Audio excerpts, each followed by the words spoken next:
Hi there everyone, Mark from Retribution Gaming here, and I'm welcoming you back to The Key.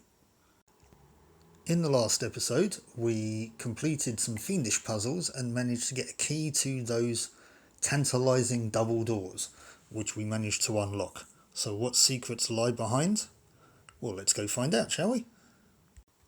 But before that, if you'd like to take a moment to like the video, share the video, and subscribe to the channel, that would be greatly appreciated.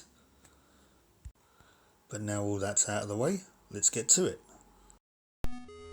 Hi guys, and so here we are.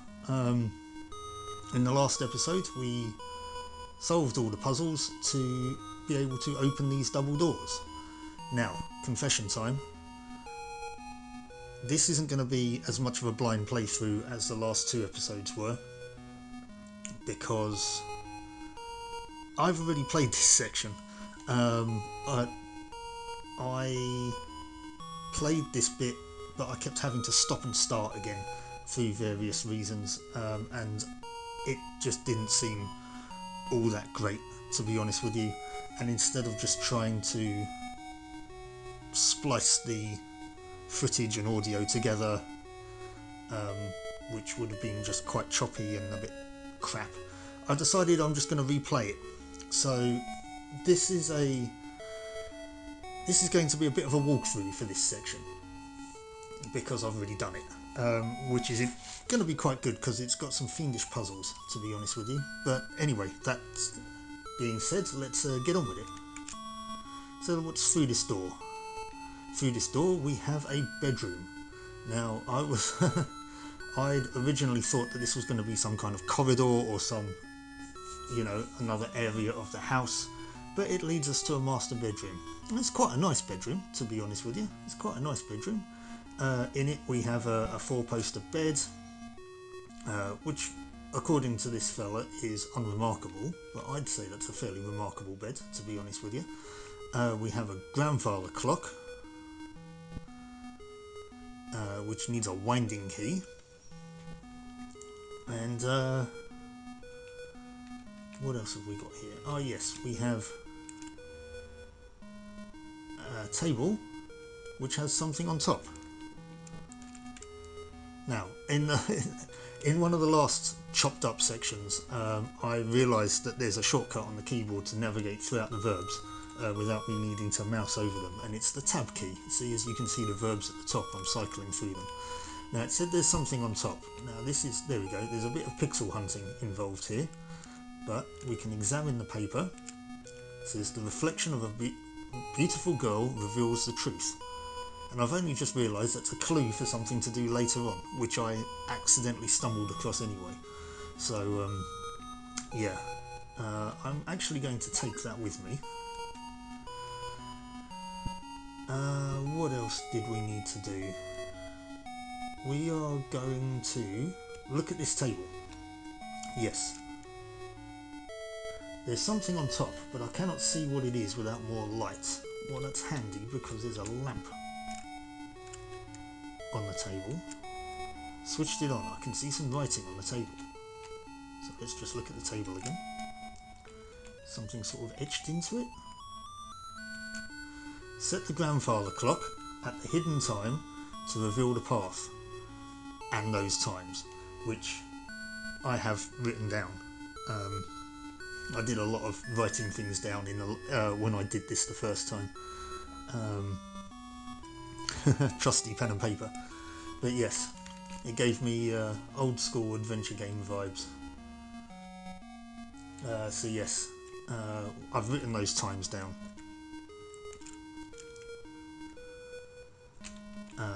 We can't interact with anything else here, even though there's a pair of slippers here which I can't quite mouse over. I will look at them, for the sake of completion. I'm not here to fill my pockets with trash. Now, we can't interact with the window. These sofas just say they look comfy, but I don't have time to rest. This clock, once again, like the rest of them, is wrong. So what do we do? Well, there's another section to this bedroom. and over here we have an unremarkable iron table, which is interesting. We have a vanity table. The mirror is broken, which is a shame. We have a painting. We have some jackets. And we have a portrait. Portrait of a beautiful girl, Alan's daughter. There's a number, 1852. I should take it in case it means something. See, now that's something I didn't pick up on before. Is it says I should take it. Now I kind of, one of the times I stopped recording was here because I couldn't figure out what to do, and I restarted after I realised I could. What that meant was I can actually pick up the portrait. So yeah, pick up the portrait. Very, very James Bond. There's a panel behind it, which has a very, very strange combination lock. Now, those clock times have nothing to do with the grandfather clock. They are in fact actually the combination to this lock. So, let's go through them, shall we? The first one was 2115, which is there.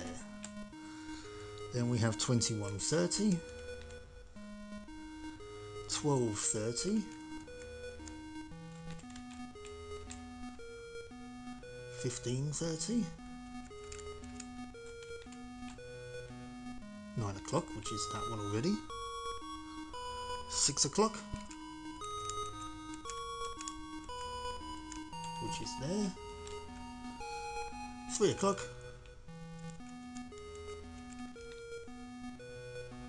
1545,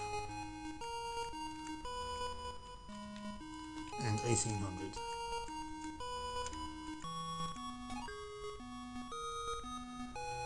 Compartment opened and a winding key fell out. Well, that's handy. The clocks now make out a new number, 21, which we're going to need to remember. But we have a winding key now for the grandfather clock.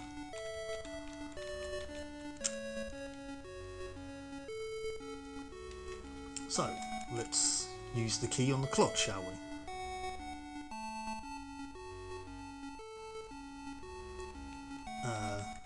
Yeah, winding key.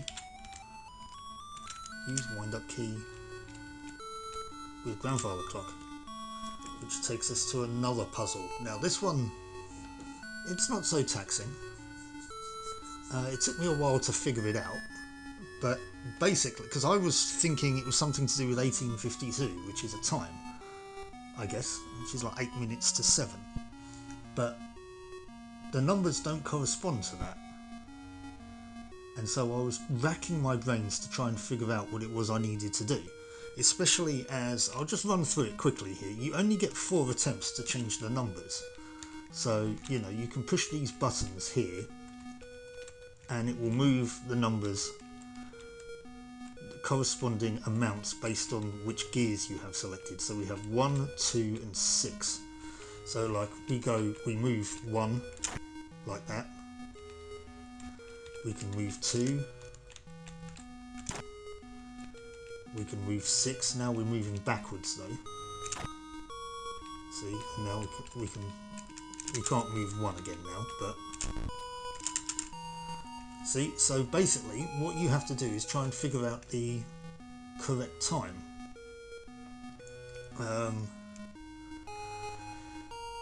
And I was racking my brains and I thought, hang on a minute, what if it's not the 1852? What if it's 21? And 21 is 9 in the 12-hour clock. So let's work out how to get to 9, which is quite simple. We select 6. We go forward 2. So we're back at 12 again. Then we go back 2 to 10. And then we go back 1. and we hear a noise nearby.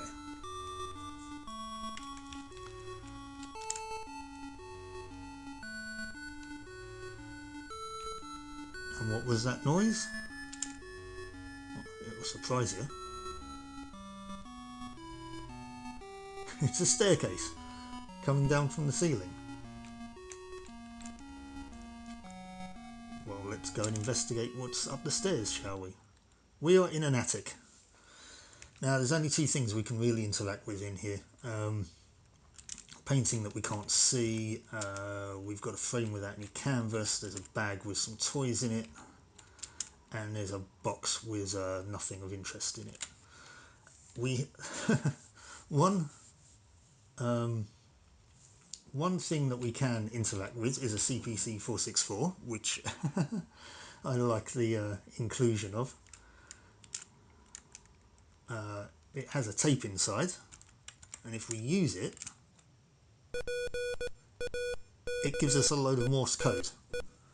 Now, I'm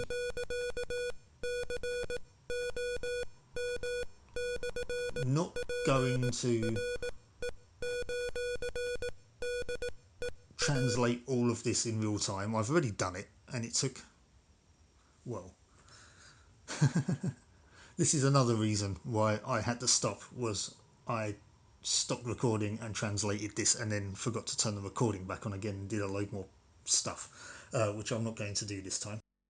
So basically what that does is that translates to a web address which takes you to the publisher's website, Paquetisoft, to pre-order the physical version of the game, which does look quite nice. And the physical version, I think, has some extra puzzles and stuff in it. Yeah, that's what that does. I mean, that's a nice little touch, though. I do like that. But the only other thing that we can interact with in here is this secret box, which has a gold lion on the front. So we can use Marbus key with the lock, which unlocks the box. It currently says Ori.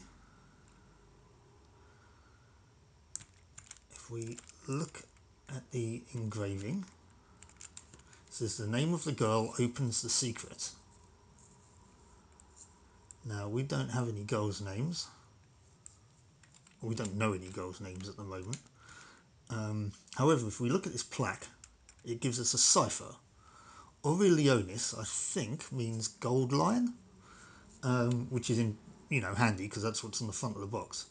But yeah, it currently says Ori, and the only other numbers we have at the moment are 1852. So if we put in 1852, that's ANLU.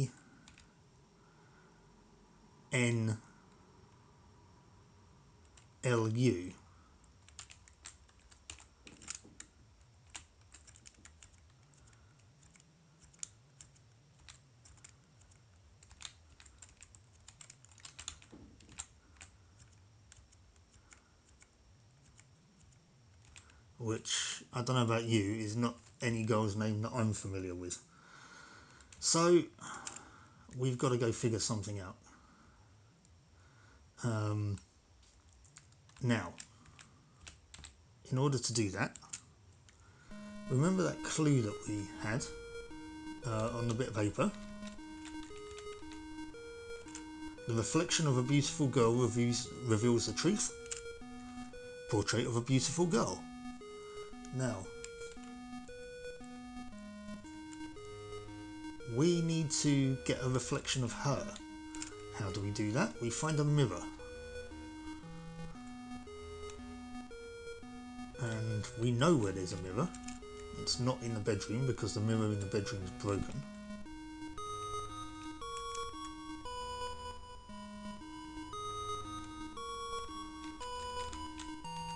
But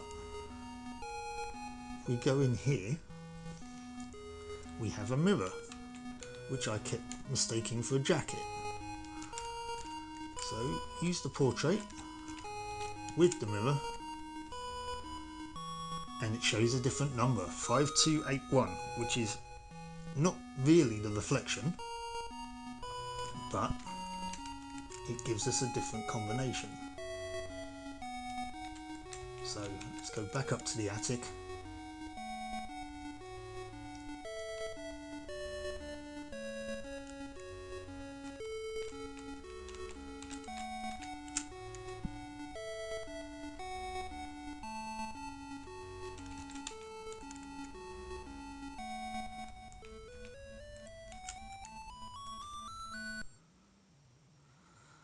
And we can look at the box again.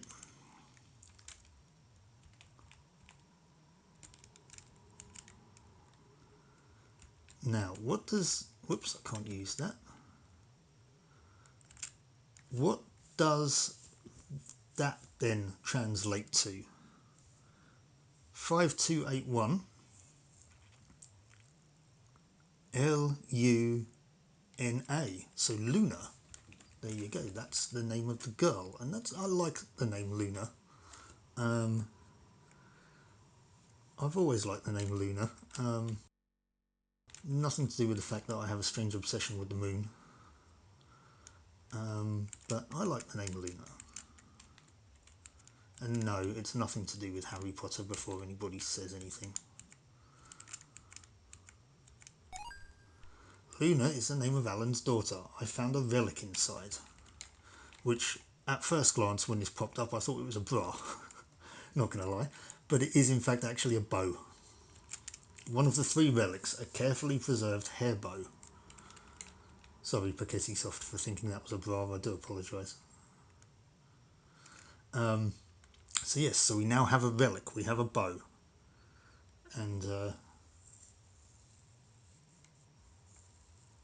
here I was thinking that the relic was going to be the Amstrad CPC 464, and then I thought, how very dare they?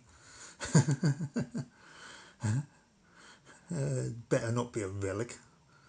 How dare they? Yes, so we have a bow. And, oh, look at that. What is that? That is a spirit. Let's talk to the spirit, shall we? Are you Lisa?